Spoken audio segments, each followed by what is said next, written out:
ہم نے رب کے حکموں کو توڑا، ہم نے پرواہ ہی نہیں کی. ہم سمجھے دنیا میں آئے ہیں تو ہماری دنیا ہے، آوارہ ہوں، خواہشات نفس کے مطابق زندگی گزاریں، آنکھیں بے حیائی میں لگی رہی، سوچیں آوارگی میں لگی رہی، کان نغمے سنتے رہے، زبان جھوٹ بکتی رہی، ظلم و جبر کا بازار گرم رکھا، عصمت عزت پامال کرتا رہا، لوگوں کا مال لوٹتا رہا، حق غصب کرتا رہا، کلیجی اور دل چیرتا رہا، لوگوں کو زخمی کرتا رہا، لوگوں کے جذبات سے کھیلتا رہا. پرواہ نہیں کی کہ یہ دنیا ہے، امتحان گاہ ہے، چند دنوں کے لیے آئے ہیں، اللہ کے حضور پیش ہونا ہے، عملوں کا حساب ہونا ہے.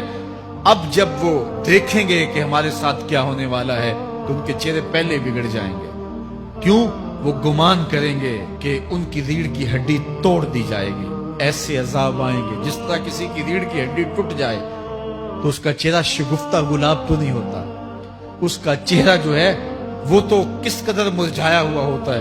تو اللہ ارشاد فرماتا ہے اس طرح ان کے چہرے ہوں گے. ابھی عذاب آیا نہیں ہے لیکن چہرے پہلے اترے ہوئے ہوں گے، اور جب عذاب کی بھٹی میں ڈالے جائیں گے. اللہ اکبر. اور وہ سخت عذاب، حضور نے جبریل امین سے پوچھا مجھے جہنم کے عذابوں کا ذکر سناؤ.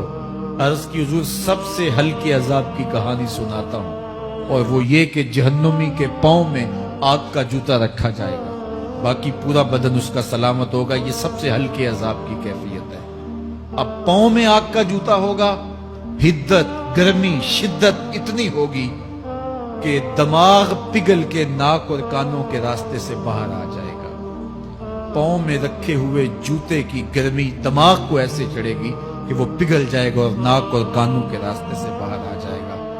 تو اللہ کے عذاب کے خوف سے چہرے بگڑ جائیں گے، حالت سلامت نہیں رہے گی. یہ بات ذہن میں رکھیں کہ اللہ جس کو جہنم میں ڈالے گا اس کو اس صورت میں نہیں ڈالے گا. یہ محمدی صورت ہے، یہ شکل اس کی چھین لی جائے گی اور اس کی شکل بڑی کر دی جائے گی.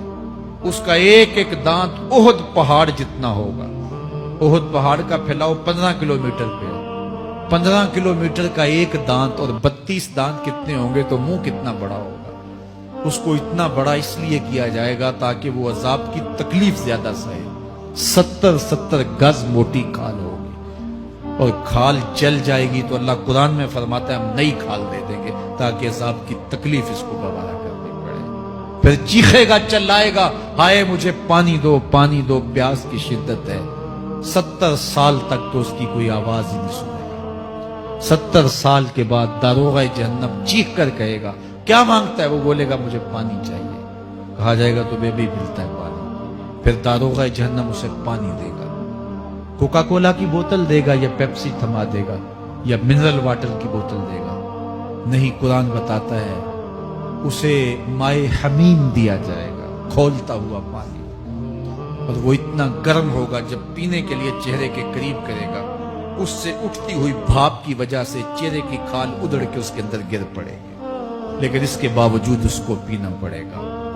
اللہ فرماتا ہے یہ دنیا ہی سب کچھ نہیں ہے، سمجھ لیا یہی سب کچھ ہے، آخرت کو بھول گئے.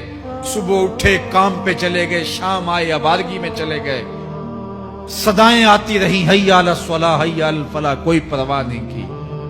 نہ پیشانیوں نے سجدے کیے، نہ سوچوں میں پاکیزگی آئی. زندگی یوں گزار کے چلے گئے. ایسے نہیں، کہا ایک وہ ہوں گے جن کے چہرے شگفتہ گلاب ہوں گے، ایک وہ ہوں گے جن کے چہرے بگڑے ہوئے